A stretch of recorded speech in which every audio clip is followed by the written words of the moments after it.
Assalamualaikum warahmatullahi wabarakatuh.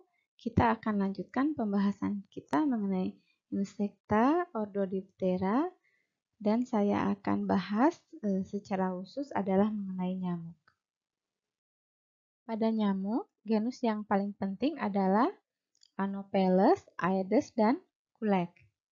Nah, penyebarannya di seluruh dunia. Nah, kenapa dia paling penting? Karena dapat mempengaruhi kesehatan manusia. Ya, karena ludah dari gigitannya dapat menyebabkan reaksi lokal berupa gatal dan bengkak atau dermatitis ya.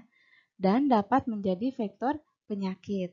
Di antaranya ada penyakit malaria, yellow fever, dengue fever atau demam berdarah, kemudian filariasis dan encephalitis. Kemudian nyamuk betina itu menjadi vektor penting dalam penularan penyakit karena biasa menghisap darah manusia dan hewan.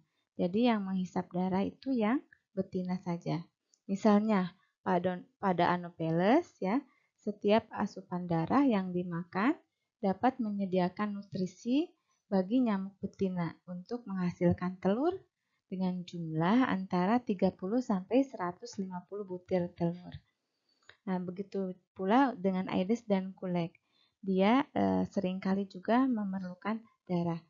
Namun, nih pada genus Toxorynchites ya, dia tidak memerlukan darah untuk memproduksi telur. Jadi, khusus untuk genus ini tidak menghisap darah.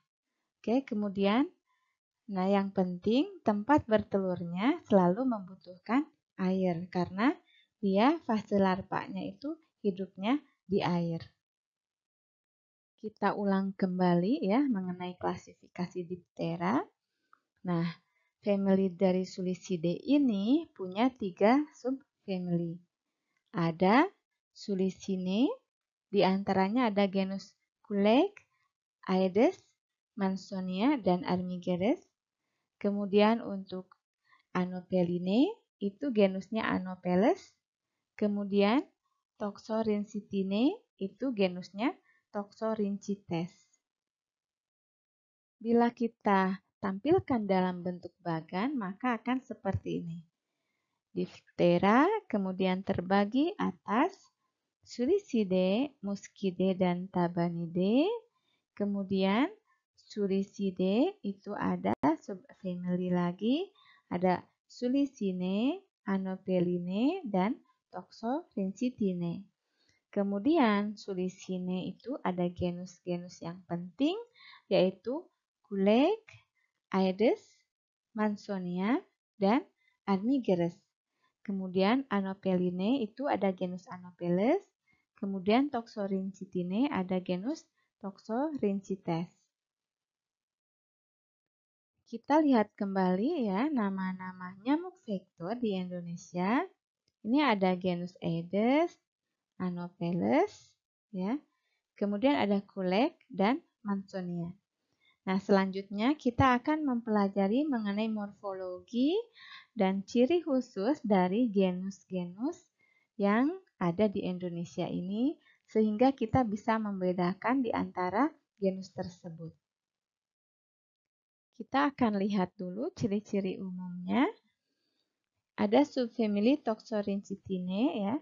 Ukurannya besar, lebih dari 18 mm, jadi hampir 2 cm ya ukuran nyamuknya. Tidak menghisap darah, tetapi dia makan nektar.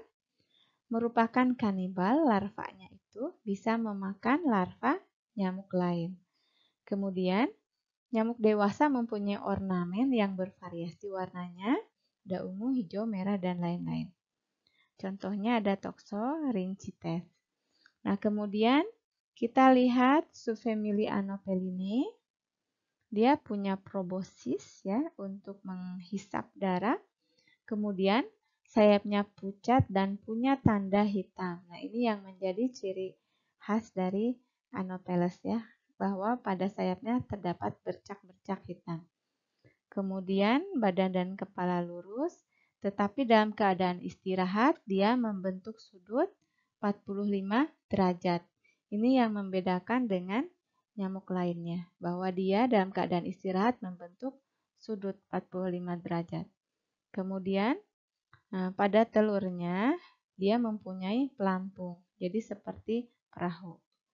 Nah, kemudian yang menjadi peran utama dalam kesehatan yaitu dia menjadi vektor dari penyakit malaria. Nah, contohnya Anopheles.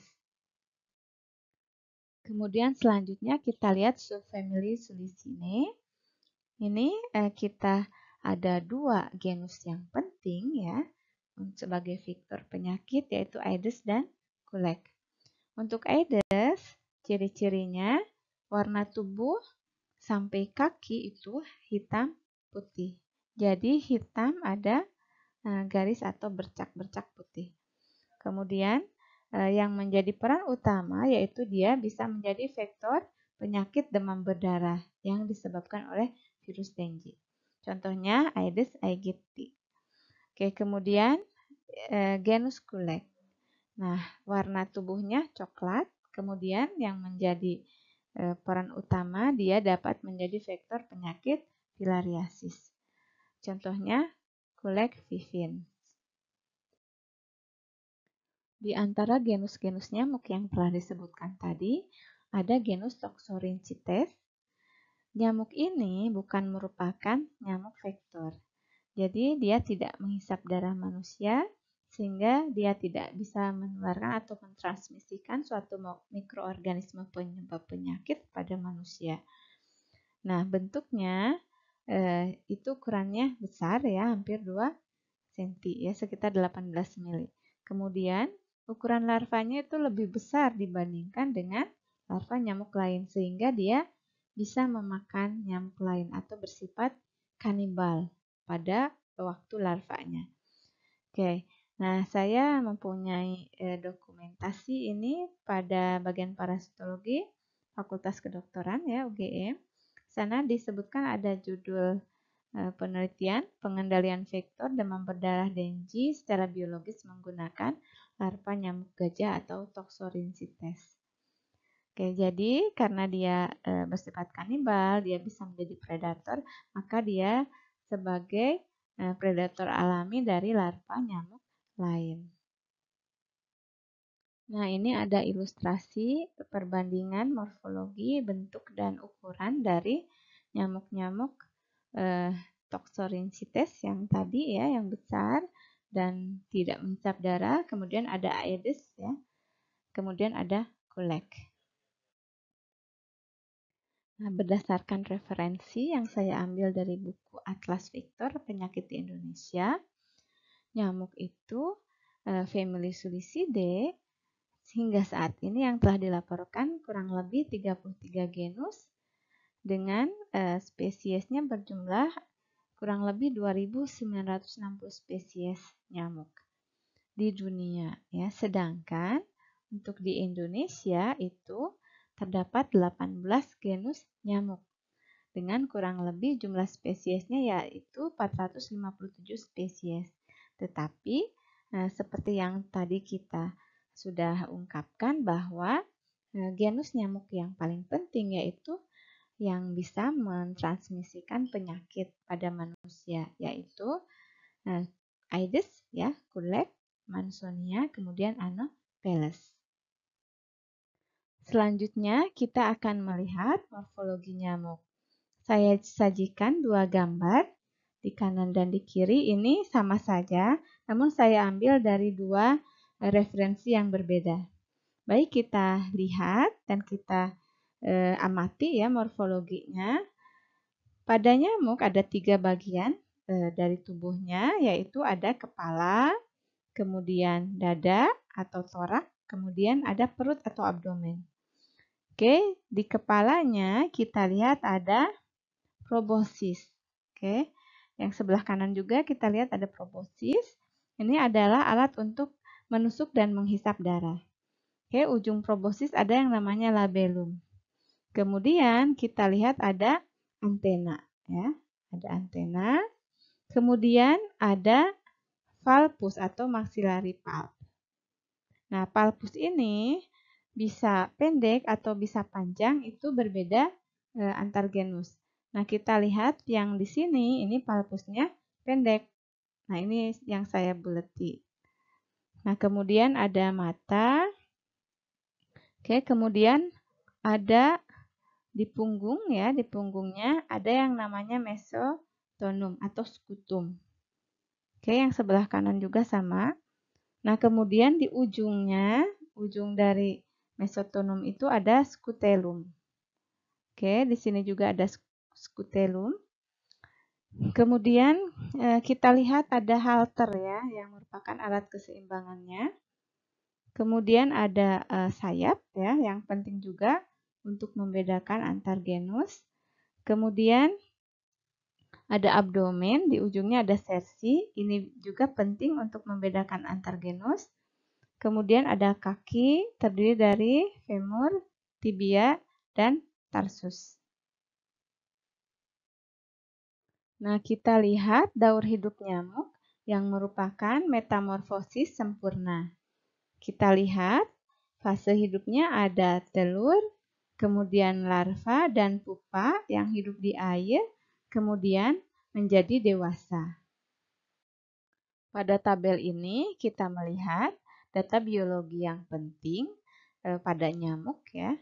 Meskipun ini nyamuknya di US ya, bukan di Indonesia, tetapi datanya hampir sama ya. Seperti ini. Habitat larvanya bagaimana sih? Di mana ya tempat dia meletakkan larvanya? Kemudian waktu menggigitnya kapan? Begitu ya. Ada yang siang, ada yang malam, kemudian ada yang dia di waktu senja dan waktu terbit matahari begitu ya. Kemudian range atau jarak terbangnya berapa jauh ya. Kemudian dia agen dari penyakit apa gitu ya. Oke, kita lihat dari yang pentingnya contohnya ada Aedes aegypti ya, Aedes aegypti dan Aedes albopictus. Nah, mereka kan ini ya vektor dari penyakit demam berdarah ya, Dengue. Nah, kemudian di mana sih dia meletakkan larvanya, meletakkan telurnya? Oke. Nah, untuk Aedes aegypti ini ada kode AC ya, AC ini artificial container ya. Jadi adalah penampung air buatan ya. Bisa bak mandi, bisa kemudian wadah penampung air ya, seperti toren misalnya kalau tidak ditutup ya atau ada celah. Kemudian misalnya botol atau wadah kosong yang ada airnya ya. Kemudian apalagi misalnya dispenser yang kemudian ada air yang tertampung, pokoknya penampung air buatan yang bawahnya bukan tanah. Nah, dia kebanyakan bertelur dan larvanya tinggal di situ. Oke, kemudian ada Aedes albopictus. Aedes albopictus selain artificial container, dia juga biasa meletakkan telurnya pada lubang-lubang pohon yang ada airnya, gitu ya. Kemudian kita lihat Anopheles. Karena Anopheles di Indonesia itu banyak sekali, maka saya kumpulkan ya tempat hidupnya itu larvanya seperti apa dari informasi yang disajikan di tabel ini. Nah, kita lihat ada air payau ya, air asin. Kemudian ada rawa-rawa air tawar. Nah, kemudian pada pinggiran-pinggiran danau. Ada pada sawah ya. Kemudian ada pada saluran air irigasi. Bahkan ada pada air sisa banjir gitu ya. Kemudian ada pada kolam-kolam di padang rumput gitu ya. Nah, kemudian untuk kulek ya. Kulek juga di Indonesia banyak sekali spesiesnya. Saya kumpulkan di sini tempatnya seperti apa. Bisa, kalau kulek ini dia bisa pada kontainer air ya. Seperti Aedes tadi ya. Bisa juga pada irigasi, kemudian pada air banjir begitu ya, kelebihan air begitu ya. Kemudian ada pada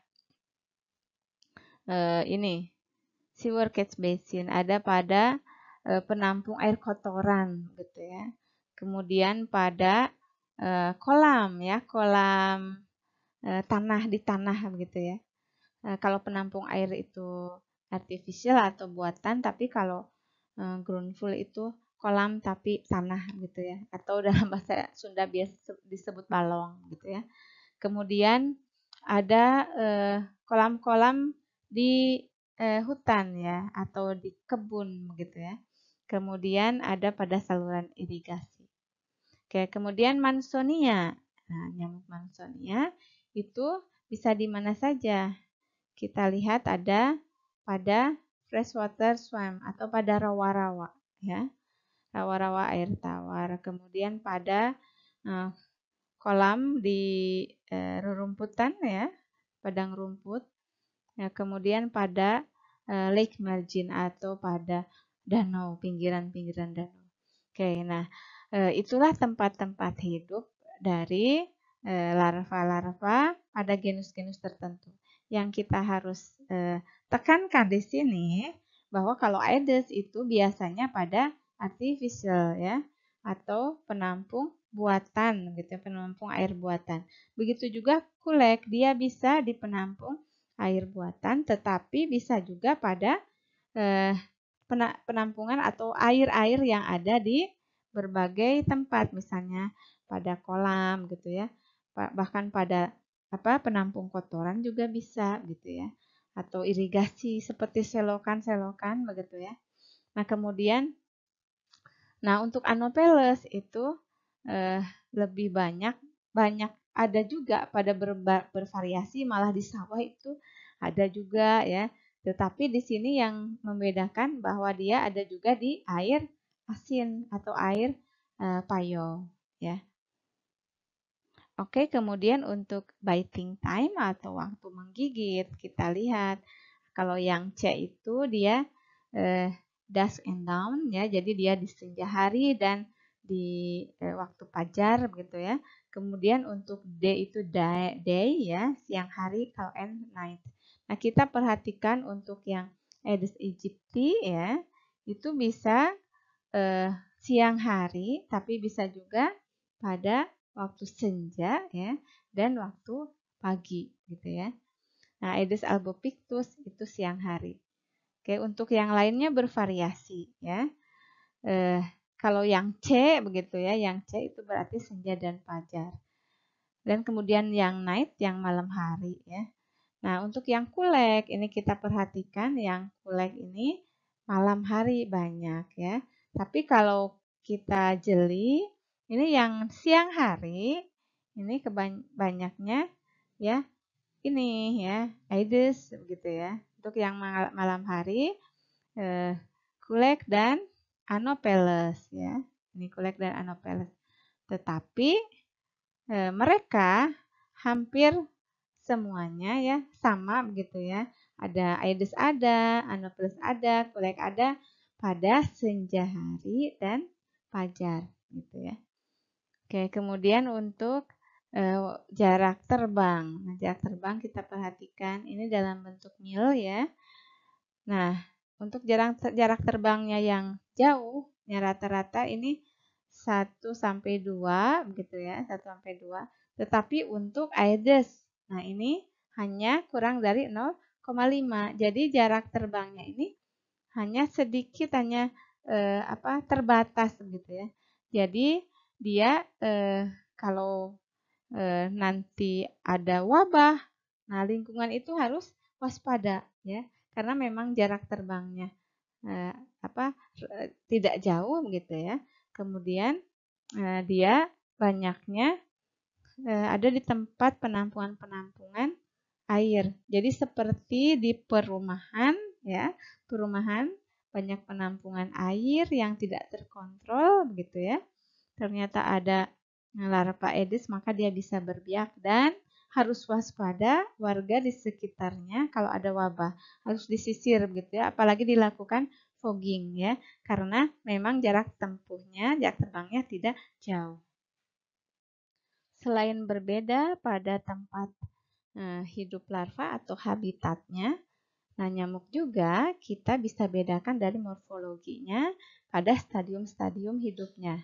Misalnya untuk stadium telur ya, terdapat perbedaan antara Anopheles, Aedes, dan Kuhleck telurnya.